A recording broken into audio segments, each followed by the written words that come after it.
जो विषय रखा था वो रखा था आपके नवग्रह के ऊपर। नवग्रह के अंदर हमने जो पिछले वीडियो में आपने देखा होगा, सूर्य के ऊपर, चंद्रमा के ऊपर, मंगल के ऊपर, बुध के ऊपर, गुरु के ऊपर, शुक्र के ऊपर, शनि, राहु, केतु, इन सभी ग्रहों पे हमने विषय के ऊपर सामान्य रूप से चर्चा करी।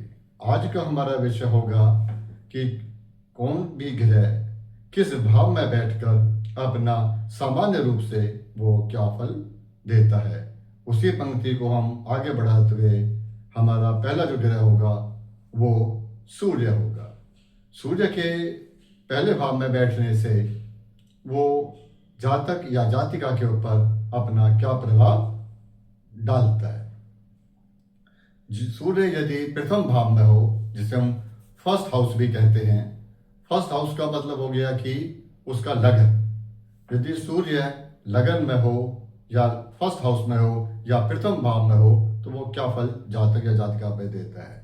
सूर्य के प्रथम भाव में होने से जातक का जो रंग है वो सामान्य रूप से सांवला पाया जाता है। जातक का प्रभाव प्रभावशाली होता है।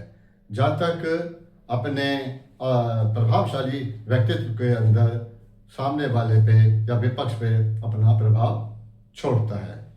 सूर्य का प्रथम भाव में होना यश को भी दर्शाता है। इसी प्रकार जब सूर्य को हम दूसरे भाव में ले जाएंगे, यानी कि दूसरे भाव की तरफ ले जाते हैं, तो वहां पे वो क्या अपना सामान्य रूप से भाव के अंदर फल देता है। यहाँ पे हम केवल भाव को ही विषय बनाए हुआ है, हम वो किस राशि पे है उसका विश्लेषण हम नहीं कर रहे हैं।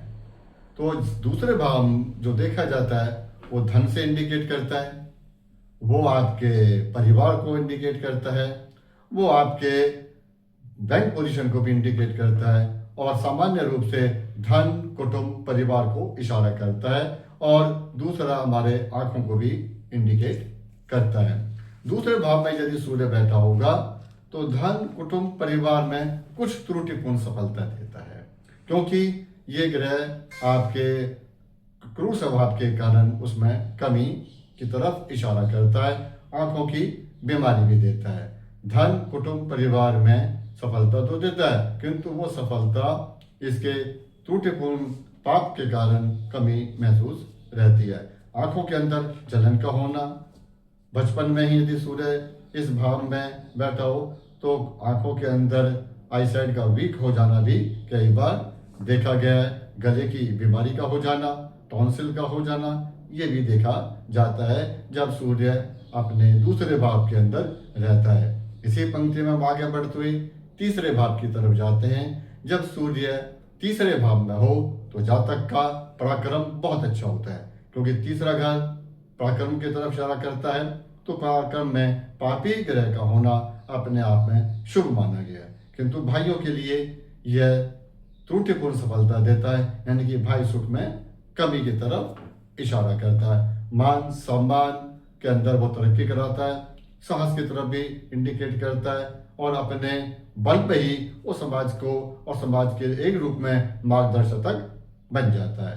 इसी विषय को हम आगे बढ़ाते हुए यदि सूर्य चौथे भाव के अंदर बैठा हो, जो इंडिकेट करता है भूमि सुख, मकान सुख, वाहन सुख की तरफ इशारा करता है। जब सूर्य फोर्थ हाउस में यानी कि चौथे घर में बैठा होगा तो उसको भूमि का, मकान का, वाहन सुख तो मिलेगा, किंतु पाप प्रभाव के कारण अपने इनके अंदर भी वो त्रुटिपूर्ण सफलता ही देता है। इस भाव में सूर्य जब बैठता है तो माता के सुख में भी कमी करता है, वाहन के सुख में भी कमी करता है, भूमि के सुख में भी कमी करता है।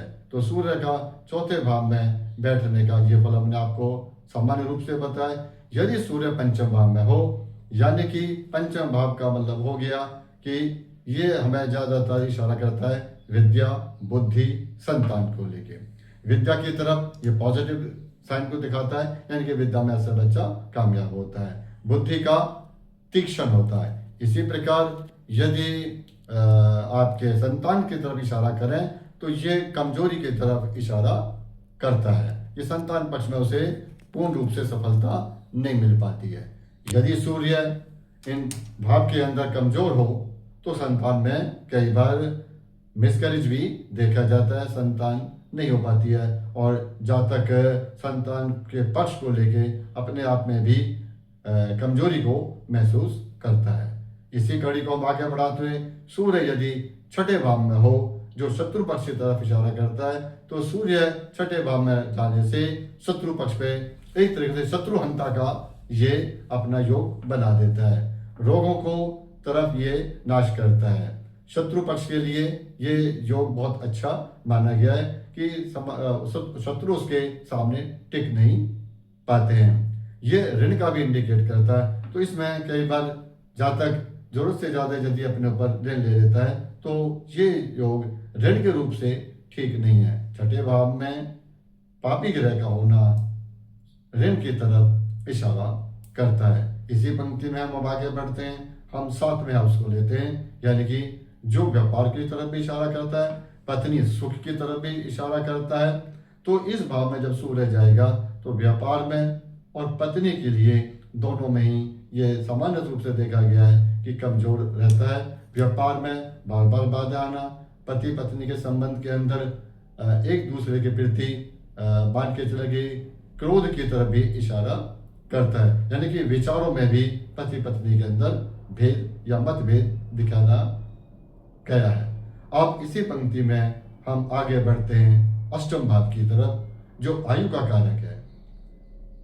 जब सूर्य अष्टम भाव में होता है, जो आयु की तरफ इशारा करता है, कॉमन सेंस को भी इंडिकेट करता है, और ये भाव मृत्यु के भाव को भी दिखाता है। इस भाव में जब सूर्य जाता है वो आपके कष्टकारी देखा गया है।